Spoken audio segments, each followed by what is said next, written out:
Hello, I got a negative egg on my first shop, but stuff still happened. So what's up? Is Big Mushy. Big Mushy. Consider the following. You're out for a walk. You're hungry. You're looking around. And there's a Big Mushy. In this scenario, you're good at foraging and you know what mushrooms are edible. And you're like, that one is edible. Well, congratulations. In this story, you are the person that I'm talking about right now. Because a woman in England was out for a walk with her family when she saw a 5-kilogram puffball mushroom. Just a big, thick boy like me. Ugh. Yeah, so she was like, I want that. So she picked it up and took it home and fed her family for a week. Granted, her family is quoted in being like, yeah, we're kind of sick of the mushroom at this point.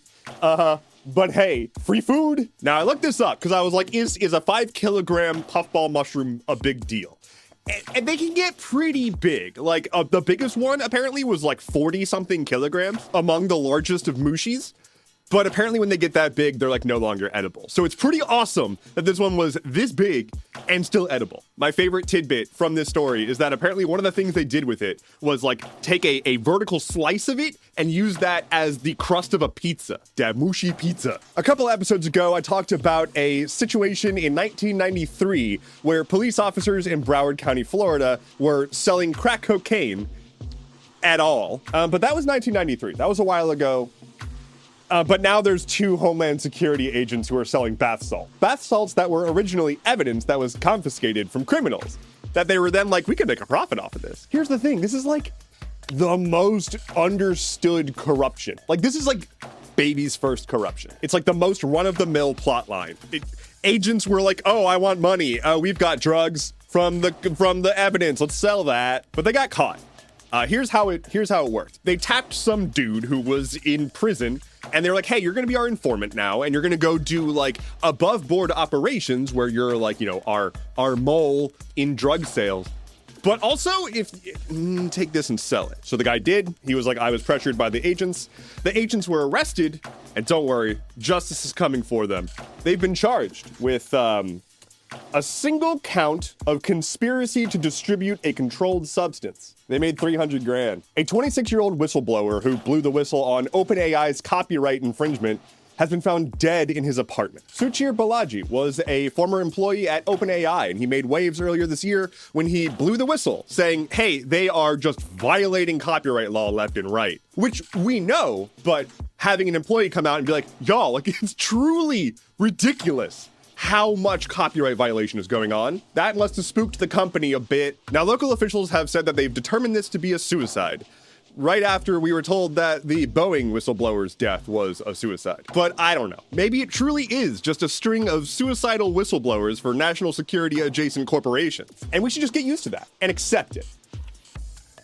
Accept it. Now, I should say OpenAI has stated that they are big sad to hear about this guy's death. That's what they've said. Right at the same time, they released a video rendering AI model to the public to be able to render video, because that's what we need in the world. For real, we don't know a whole lot more about this, but I just want to say on the topic of AI and like generative AI, what are we getting out of this? Genuinely. Like, the only argument that I've seen is that this is going to automate creativity. To what end? Money? Why? What do we need money for if we can automate everything? AI 100% has a place in modern day, and it has had a place in modern day for quite some time. It's been a thing. It's been a part of our daily lives for the past more than a decade. It's just recently we put a mouth on it, and that had a wow factor that they're now cramming into everything. So like, I'm not going to say there's no value to anything AI.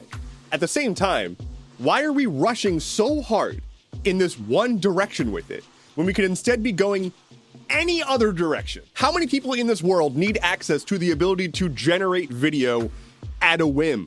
Is that the best use of our time and energy? This judge hates Onion. A judge stopped the Onion from buying InfoWars. Backing up. InfoWars, Alex Jones's failed media empire. He got really bad by courts after spending like a decade saying that the dead children from the Sandy Hook massacre were paid actors. The families of those dead children took him to court and won to the tune of $1.5 billion. Those families bankrupted InfoWars and then banded together with satirical news publication The Onion to make a bid on the entirety of the InfoWars empire to try to buy it off of Alex Jones during the auction. And their bid was accepted. But then Alex Jones bitched and moaned a lot, and then Elon Musk got involved, and then a judge said no. The judge's actual argument is that there wasn't enough auction-y things that happened here. Like, they should have accepted more bids and gone back and forth more, and that they went too quick to the final offer. Elon Musk's involvement is that they're claiming that Twitter owns every account on Twitter. And so the court can't make Twitter hand over the InfoWars account to the Onion, because that's part of their media empire, is the account, but Twitter says, no, that's our property. Which I want to be clear, if that's the case, that's Twitter saying they own every account, which means they are responsible for what's published on every account. They're basically saying, no, we're a publisher and this is all our media. Which is wild, because that's the exact thing they're arguing against in every other lawsuit. So, I mean, not that we should be surprised, irony is dead, but still. What does this actually mean for InfoWars? Well, it just means a do-over. There's going to be another auction, and the Onion is still going to try to buy it. I hope that'll work out. We'll see. They should buy it and make me the new anchor. Lightning round. A US woman was caught in Sydney trying to bring a golden gun through airport security. She's in jail now. After the fall of Assad in Syria, people have been delving into his secretive prisons where he was keeping political prisoners. They also may have found his nudes in his house. Rupert Murdoch, the owner of the Fox News empire, was hoping to give his entire empire to his one ultra-conservative son to continue his legacy, and lost that battle. It's going to go across multiple of his kids, not all of whom are that messed up.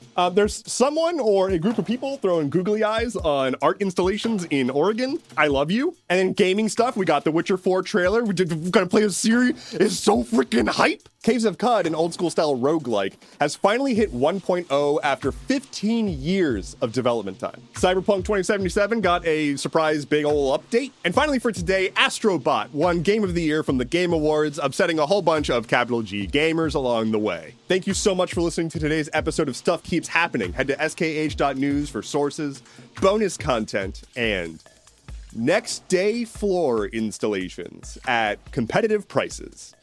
My name is Endeavorance. I'll be back on Monday. Take care and be well. Hello, podcasty folk. I'm back. I keep zagging on you. I keep being like, it's the end of the episode. And then I do a little post-episode thingy. Hey, hi, what's up? Thank you so much for listening. Thank you so much for sharing. The future looks really unknowable for me right now, given that TikTok might go away. And even if it doesn't, it really seems like it's taking some irreparable damage right now. So the fact that you are here and listening to me here, it means a ton. Thank you so much. And sharing this to people who you think might enjoy it as well, it'll help quite a bit. You can also help directly by checking out my Patreon, patreon.com/Endeavorance, or you can head to merchfrom.dev and pick yourself up some wonderful merch, if I do so myself. All right. I think that's all I got. You look great today. All right. Bye-bye.